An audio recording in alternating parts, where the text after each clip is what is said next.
কর্মাপাড়ায় খেলা দেখতে আসছে, এখন চলতেছে রশি টানাটানি সুতো কর্মাপাড়া বনাম হচ্ছে মির্জেতিলা। তো আমরা সবাই আনন্দ উপভোগ করছি এবং আপনারা আনন্দ উপভোগ করবেন, দেখতে থাকেন। ঠিক আছে, ভালো। আমরা সুতো কর্মাপাড়া চ্যাম্পিয়ন হয়েছে, আমরা খুব খুশি ও আনন্দিত। আমার নাম আছে বেগম। আমরা আসছি সুতকর্মাপাড়া একটা মেলায়। আসলে মহিলাদের যে রশি টানাটানি খেলা, এটা আসলে সুন্দর লাগছে, সুন্দর। আমরাও উপভোগ করছি, মানুষও উপভোগ করছে, আসলে অনেক সুন্দর হয়েছে।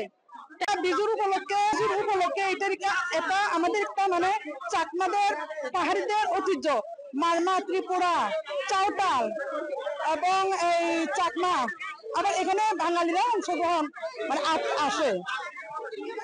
উল্টাসুরি আর জিয়ানগর থেকে বাঙালিও উপস্থিত আছে এখানে, কিন্তু ওনারা অংশগ্রহণ করবে। খুব ভালো একটা হার জিত সবার থাকে। আমরা হেরে গেছি, তাই বলে আমরা হেরে যাইনি। আমরা সামনে বছর আরো প্রস্তুতি নিয়ে খেলা খেলবো। রসি খেলাম। ধন্যবাদ।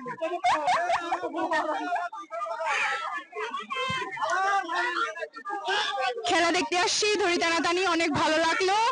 দেখতেছি চলমান ফাইনাল রাউন্ডে চলে গেছে। যেহেতু আমাদের এলাকায় তারা আসে, আমরা হেরে গেছি, তারপরে আমরা উপভোগ করতেছি, ভালো লাগতেছে। আমরা রশি টানাটানি খেলায় মানে ওই হয়েছে, আমরা খুব আনন্দিত। আমরা সুতো কর্মপাড়ার রশি টানাটানি উইন হয়েছে, আমরা খুব আনন্দিত। Thank you.